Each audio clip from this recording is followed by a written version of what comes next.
Skyhawk Sports Network here with head men's basketball coach Bob Pietrack following his team's 80-79 victory over Regis.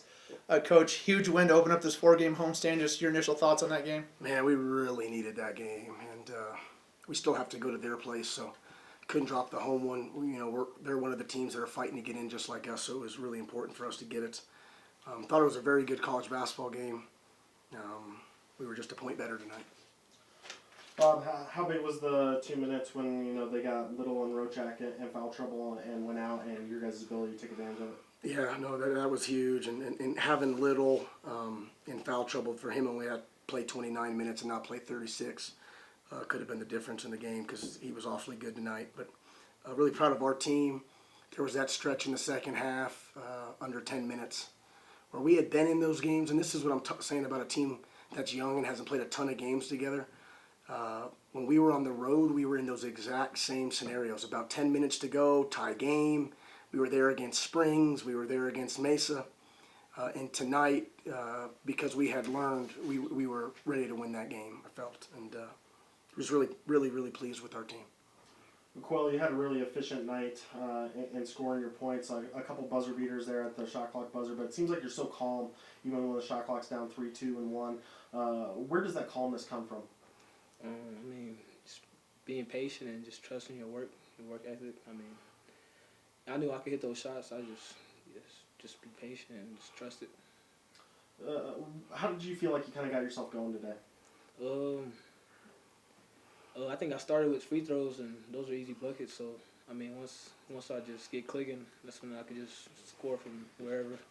So that's how I think I got going. Riley, you have another big night scoring with kind of hands all over you tonight. Is it, how tough were they making it kind of on you early to score, and then where did you kind of feel like you found your rhythm? Oh, it definitely took a little bit to adjust to how they were playing and everything. Definitely the way they play defense is very good, and the way they prepare is very, very good. Yeah. Coach has challenged you all year to really put more focus on rebounding. You had a couple of really big rebounds there late in the second half as you guys were trying to close that out. Just how much more aggression are you kind of putting into that phase of the game? I know we need that to win, and they've been preaching it all year, and I just need to get in there and do it. And I feel like I've been putting more effort towards it, and I think it's starting to show. If he's going to do that, get 11 rebounds, that's going to really help us. And what happens with Riley is he's been so good and so consistent offensively that people harp on some of the things he just does average, which is it's a blessing and a curse for him. But tonight there was nothing average, and 11 rebounds against those monsters is pretty dang good. What do you think about Riley's offensive skill set lets him, teams have tried to do a number of different things, front him, double him. What has led to him still just being that consistent scorer depending on the defensive looks he gets? Well, if you're an All-American, you're an All-American. I just don't know what to tell you. He can just do it. He can do inside, he can do outside. He's a really good passer. He makes clutch shots. He makes his free throws. He uses his left. He uses his right. He's at this level, and I'm not.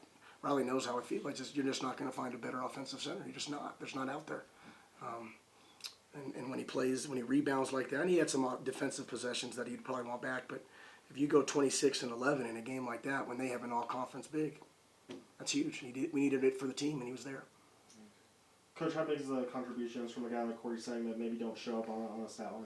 Yeah, and Sang's had 4 really good games in a row where we found something there. But here's a guy that anytime you get a transfer, takes a little bit of time for those seeds to blossom. And he's been great. Now, he has a lot of experience in our league, and when he was given a chance 4 or 5 games ago to increase his role, he's been outstanding. Even with the fouls, fine. It doesn't matter.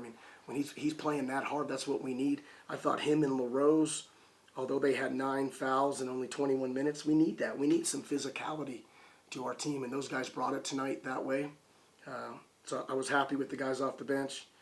And, of course, Akuel, there's a lot of different ways to try to use our personnel.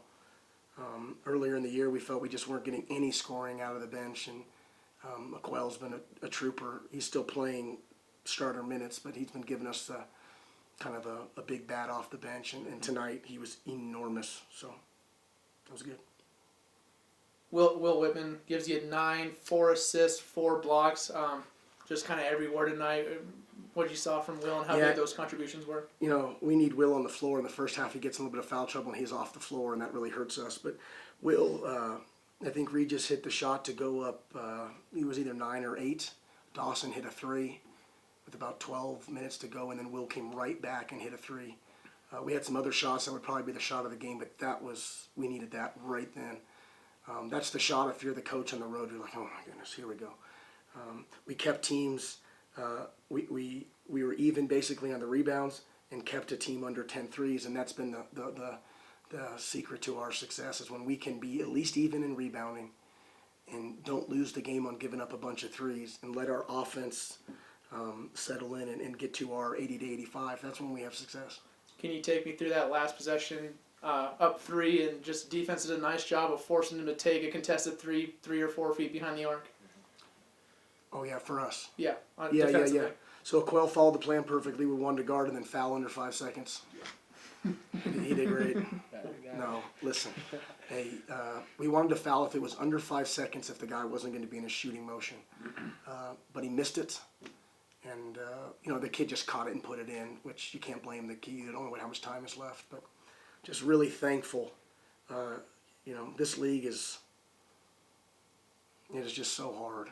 And it goes for every coach you talk to in our league. Every win is just gold. So we're back to 6-6.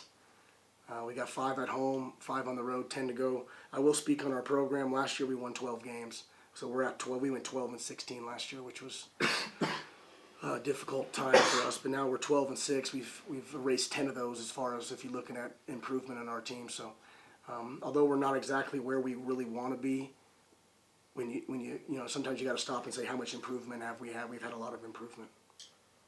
Riley, last time you guys were at home, get a really big win against Metro on a Friday night, and then really tough loss the following night, Shattering. I know a lot of the guys played a lot of minutes against tonight. How do you guys just kind of avoid tired legs and come out ready for tomorrow? It's really just, it's a back-to-back game. Everybody has to play these. You just got to have heart. You got to want it more than the other team. It's really what it comes down to, and that's basically all it comes down to on Saturday nights. Hoping that we can learn from what happened to us at Shattering. When you have a younger team, a lot of guys that haven't played in the RMAC. When I say young, I'm not talking age as much. I'm just talking experience, guys. We have a lot of guys that haven't been through the RMAC gauntlet.